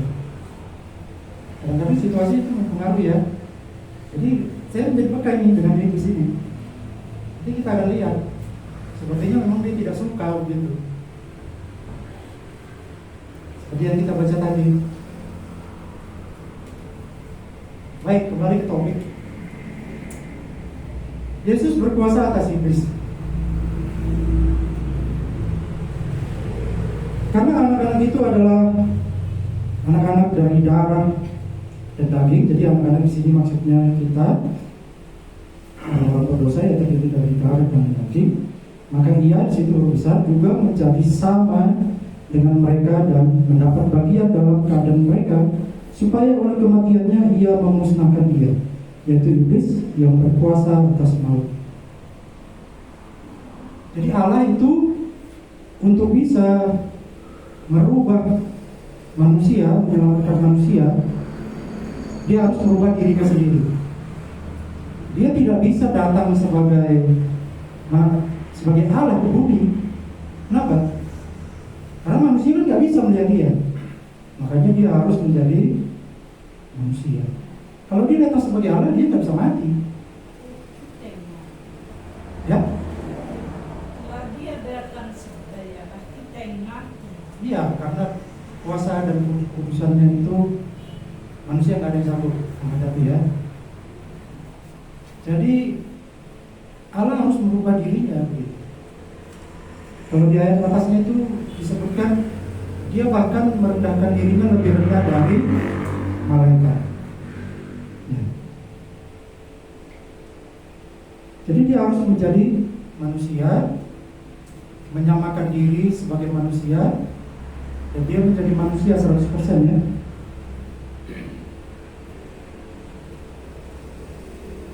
Dan musuh yang pertama dihadapi adalah iblis. Gitu. Dia harus mengalahkan iblis. Percobaan di padang gurun itu sangat jelas ya. Itu percobaan-percobaan yang iblis tawarkan. Dan sampai hari ini percobaan-percobaan itu masih terjadi di bumi ya. Kita bisa melihat melalui iklan-iklan, tawaran-tawaran yang membangkitkan apa? Hasrat, keinginan. Ya, ada diskon misalnya. Dapat SMS atau WA, matahari sedang diskon, flash sale. Nah, itu membangkitkan hasrat begitu. Tawaran-tawaran yang menarik.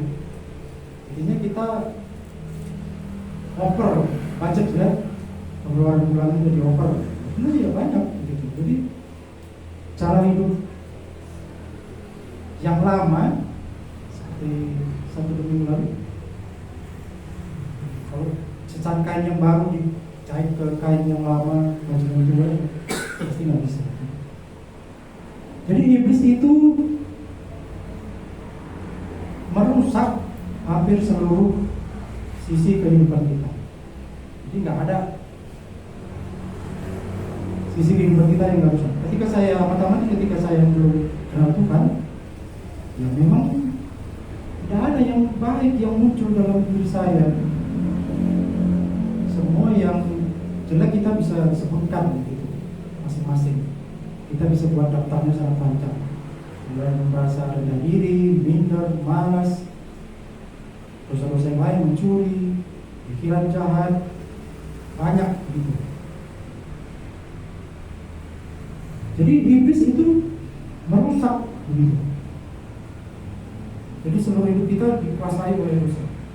Seperti Roma 3 ayat 11 mengatakan, tidak ada seorang pun yang benar, tidak ada seorang pun berakal budi, tidak ada seorang pun yang mencari Allah. Jadi dosa itu benar-benar merusak. Kita memang benar-benar menjadi bodoh akan firman Tuhan, akan kebenaran. Kita pikir kita benar, kita melakukan kebaikan, tapi nyatanya kebaikan itu seperti kain kotor kan itu. Jadi iblis sedemikian rupa menghancurkan kehidupan kita.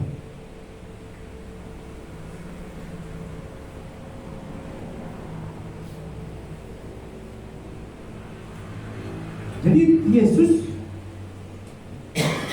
datang sebagai manusia, dia menjadi sama seperti manusia 100%. Yang membedakan itu apa? Iya, dia tidak berdosa. Kita manusia yang berdosa. Itu jelas ya? Itu yang membedakan. Ya. Supaya oleh kematiannya ia memusnahkan dia, yaitu iblis yang berkuasa atas maut. Jadi dengan kematiannya dia memusnahkan iblis. Maksudnya apa sih? Apakah iblis tidak ada lagi? Enggak ya? Artinya sampai hari ini dia masih bekerja.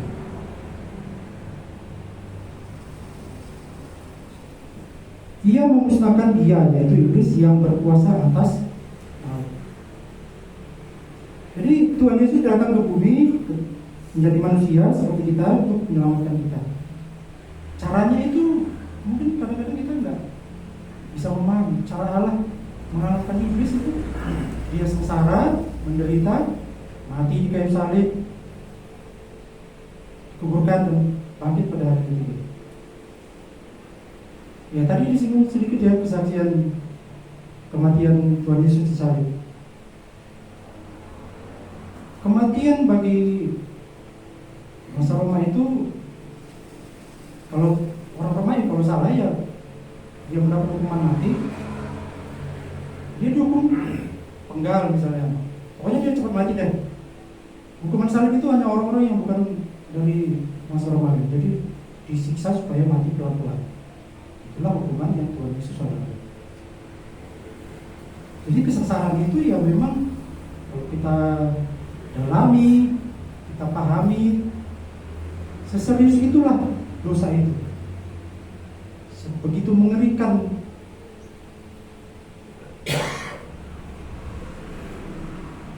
Darah yang harus dibayar untuk dosa-dosa kita.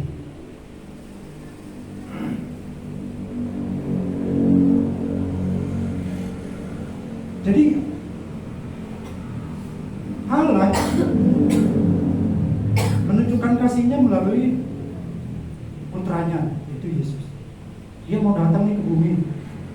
Kita tahu ya keadaan pada zaman itu ya teknologi tidak ada, listrik tidak ada. Kita tahu mungkin dia sanitasi MCK itu nggak jelas, kesehatan apalagi, pakaian belum sebagus sekarang. Pokoknya itu adalah situasi yang terbelakang. Dosa di mana-mana. Ketika Allah menurunkan air bah itu puncak kemarahan Allah. Saking mengerikannya dosa itu. Tapi Allah mau datang ke tempat yang jorok, yang hina, yang penuh dosa. Saya kira dia bukan kurang kerjaan. Lahir di kandang domba lagi.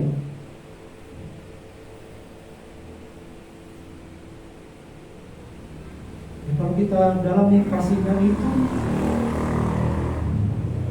tidak berubah ya. Dia menjalani jalan salib itu sampai akhir. Dia menghormati bapaknya, melakukan apa yang bapaknya suruh. Yang menjadi pertanyaan,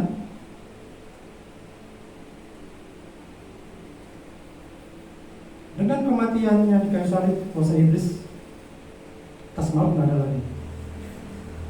Dan orang-orang percaya yang mengaku percaya seharusnya hidupnya bagaimana? Kudus ya.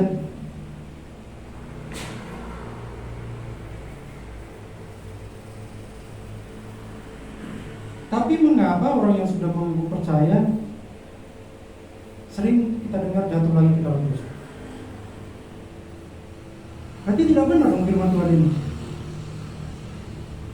Tadi firman Tuhan katakan dia memusnahkan, dia berkuasa atas dosa.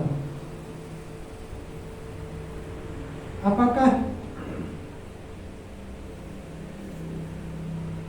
keselamatan itu hanya berupa pengampunan dosa kita masuk surga? Tapi kuasa dosa tadi itu masih menguasai orang-orang percaya, yang sudah mau percaya tadi. Sama seperti orang potong rumput ya, akarnya tinggal ya, dia akan tetap tumbuh lagi.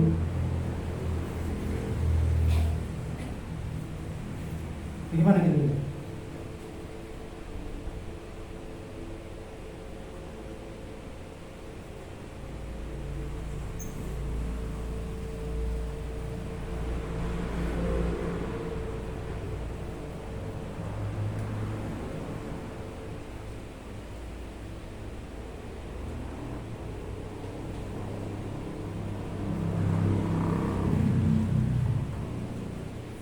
Jadi ada satu ilustrasi begini, ini seorang hamba Tuhan menceritakan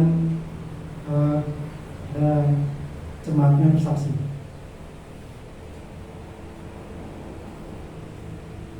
Ini kejadiannya di Swiss. Ada seorang dokter, dia bertugas satu daerah. Daerahnya itu penghasil anggur. Jadi kalau kita datang ke suatu daerah yang memproduksinya, tentu harganya akan murah ya. Murah. Dia bukan pecandu, dia bukan penikmat anggur. Tapi karena harganya murah, dia mencoba. Dicoba rasanya enak, dicoba rasanya enak. Jadi karena murah dia coba terus. Tapi lama-lama kalau dia semakin banyak mencoba, biayanya akan makin besar. Semakin banyak dia akan mengeluarkan biaya. Dia sudah berkeluarga, punya anak, dia profesi sebagai dokter. Dan karena dia jadi penikmat anggur, biasanya itu levelnya akan naik, ya. Misalnya kadarnya sekian persen alkoholnya ditambah, lalu dia akan mencoba minuman-minuman yang lebih mahal. Ya, kita bisa namakan lah. Sampai akhirnya pekerjaan terbengkalai, mobilnya dijual untuk memenuhi keinginannya, keluarganya tidak terurus.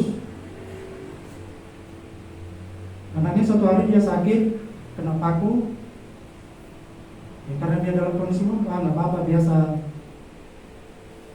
Anak kecil itu terluka, padahal anaknya sudah hampir mati. Lalu suatu pagi istrinya minta uang, dia ragu uang, kantongnya nggak ada lagi uang karena sudah habis. Bahkan dia ke rumah pasiennya udah naik sepeda. Akhirnya kejadian itu membuat dia berpikir, karena sebelumnya temannya mengatakan kepada dia, kamu itu sebenarnya sudah menjadi pecandu. Lalu dia bilang, enggak, aku bukan seorang pecandu. Coba kita taruhan 20 franc rumah uangnya. Sehari saja kamu tidak minum, uang ini untuk kamu. Tapi dia gagal. Dia nggak tahan dengan hasratnya itu. Apalagi di situ ada di depan dia anggur.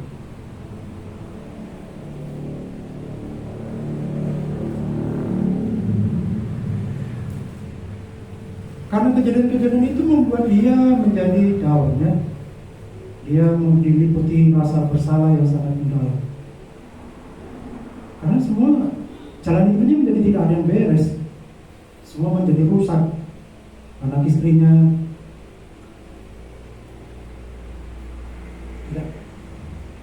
dia tidak bertanggung jawab. Akhirnya dia mengambil keputusan untuk menghukum dirinya. Dia seorang Kristen dan dia pernah menjadi tentara waktu muda bertugas. Jadi dia punya pistol, di kliniknya itu dia mau mengambil pistol. Rupanya waktu muda dia juga pernah dibaptis menjadi Kristen. Jadi ini seorang Kristen yang hanya status lah. Jadi dia ambil pistolnya, dia lihat Alkitab. Ya sebelum mati ya baca firman Tuhan dulu lah. Ada ritual lah. Dia berdoa lah supaya apa lah, melepaskan tadi begitu pikirnya.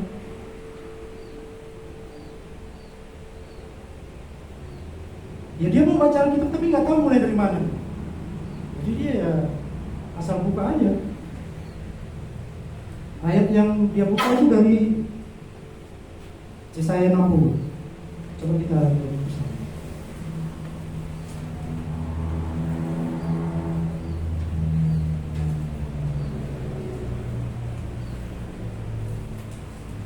Ayat yang ke-16b.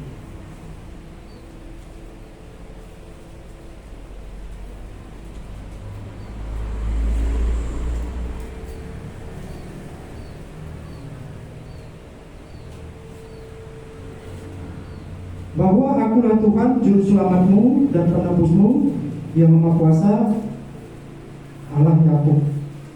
Itulah ayat yang dia baca dari kesaksiannya itu. Gitu. Lalu dia tertekun dengan kata penebus. Dia seperti disadarkan ketika dia membaca firman Tuhan. Firman Tuhan ini berbicara kepada dia. Seolah-olah Allah itu berbicara kepada dia. Ngapain kamu membunuh diri? Aku ini Allah, bisa menyelamatkan kamu, bisa menebus kamu dari dosa-dosa kamu. Akhirnya dia tersungkur, dia berdoa. Dia katakan, jika engkau Tuhan berkenan menyelamatkan aku, selamatkanlah aku.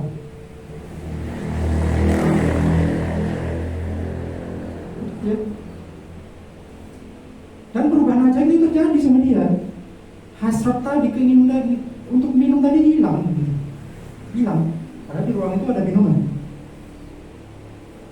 Dia gak pengen lagi minuman itu.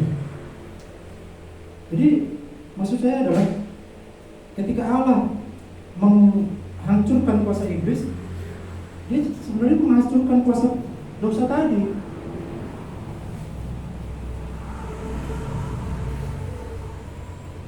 Roma 6 ayat 14 itu mengatakan, sebab dosa tidak berkuasa lagi atas kamu.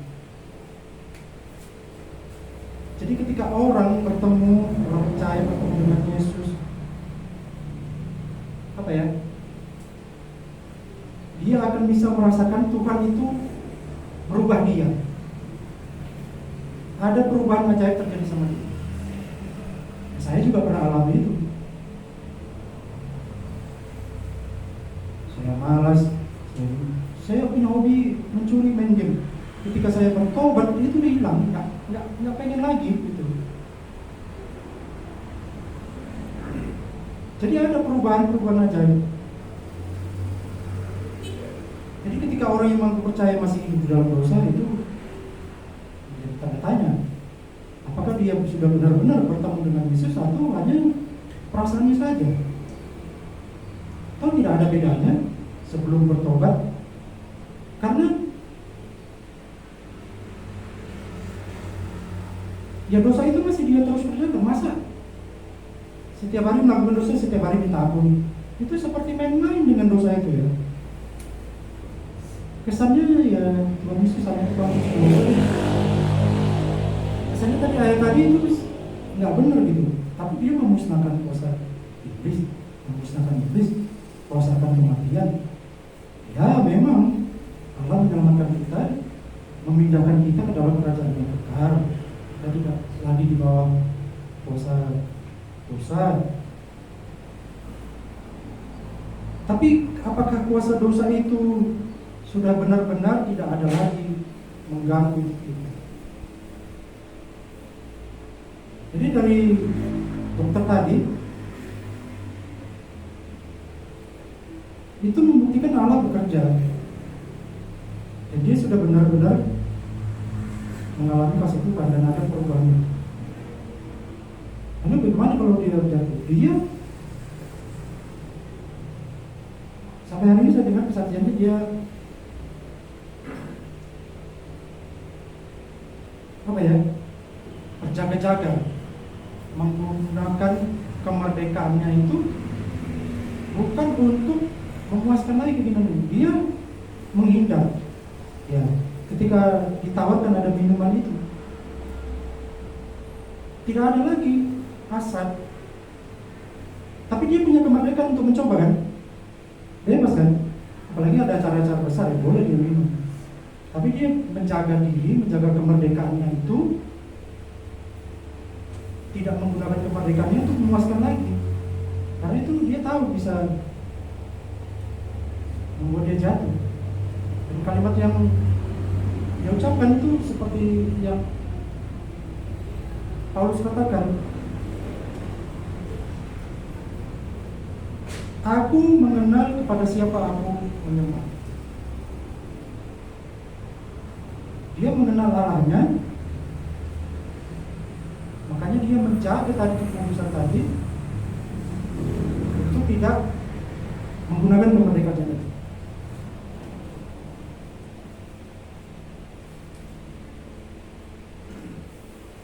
Jadi Yesus sudah menghancurkan kuasa iblis dan membebaskan kita dari kuasa iblis.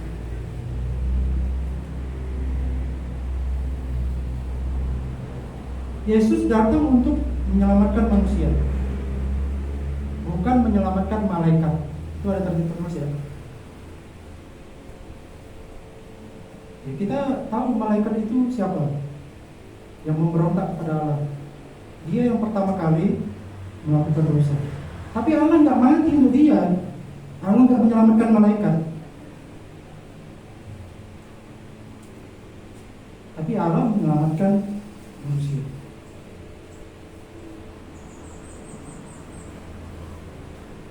Menyembuhkan, membebaskan dari ikatan dosa, bahkan menjanjikan kehidupan kekal. Jadi sepertinya kalau tidak menjaga tadi kemerdekaan tadi itu, ya kita nggak tahu lagi ya. 2 Korintus 5 ayat 17 itu mengatakan kita adalah ciptaan baru ya. Siapa yang ada di dalam Kristus?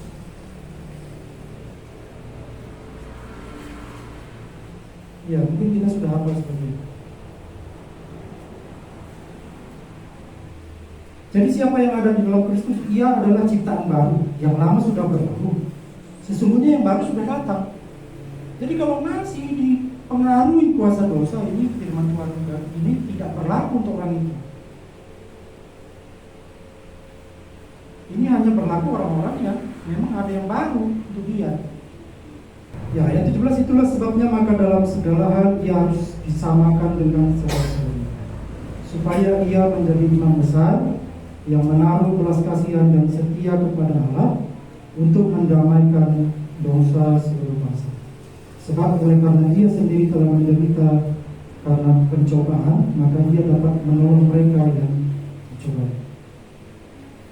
Jadi Tuhan Yesus menganggap kita itu sebagai saudara-saudara. Seperti saya tulis di Batak, kita mempunyai saudara laki-laki ya, yang sempurna. Dalam banyak kebudayaan ada istilah itu, saudara paling tua itu mempunyai peran yang paling besar ya.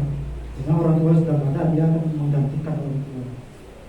Tapi bagaimana kalau kakak tertua atau saudara pertama itu hidupnya kita lihat tidak baik, itu yang di bawahnya juga tidak akan mau menuruti apa yang dia katakan. Tapi Yesus menganggap kita sebagai saudara, dan dia menjadi yang sulung. Apalagi disebutkan tadi dia menjadi imam besar ya. Kalau dalam budaya Yahudi itu imam itu datang untuk memberi korban persembahan kepada Allah yang mengaku dosa. Tapi ini dia datang untuk memberi diri menjadi korban. Itu bedanya. Jadi dia menjadi imam besar bagi kita, menjadi perantara kita kepada Allah, untuk mendamaikan kita dengan Allah. Jadi itu adalah sesuatu yang sangat indah, saya pikir ya, kita mempunyai Allah yang menganggap kita saudara. Allah menganggap kita saudara. Saudara tertua itu memperhatikan adik-adik, saudara-saudara di luar.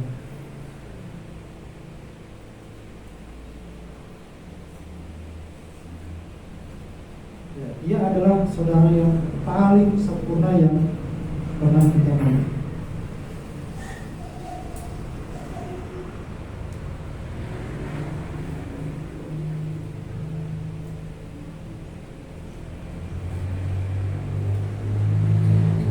Jadi ketika kuasa dosa itu tadi sudah tidak ada, mari pergunakan kemerdekaan tadi dengan sebaik-baiknya.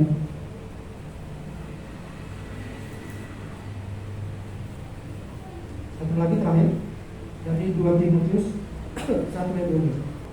Maaf, dari Galatia pasal 5 ayat 13. Saya bacakan. Saudara-saudara, memang kamu telah dipanggil untuk merdeka, tetapi janganlah kamu mempergunakan kemerdekaan itu sebagai kesempatan untuk kehidupan dalam dosa, melainkan layanilah seorang akan yang lain oleh kasih. Itu yang bisa saya berikan. Mari kita berdoa. Tuhan, terima kasih buat kasih-Mu yang besar. Tuhan mau datang mengasihi kami, orang yang berdosa, orang yang layak sebenarnya dihukum. Bahkan Tuhan menganggap kami layak. Bahkan dalam banyak hal kegagalan kami, Tuhan tidak melemahkan kami, tapi Tuhan tetap menunjukkan kasih, menguatkan kami, menghiburkan kami, supaya kami mempergunakan kemerdekaan kami seperti yang Tuhan mau. Tuhan, terima kasih buat firman Tuhan hari ini. Tuhan layani terus kami. Mau yang terbatas sudah selesai berbicara. Tuhan, supaya menolong kami semua. Terima kasih Tuhan buat ibadah kami hari ini. Sebentar kami mau pulang, Tuhan kiranya menyertai kami. Pada Allah beri puji.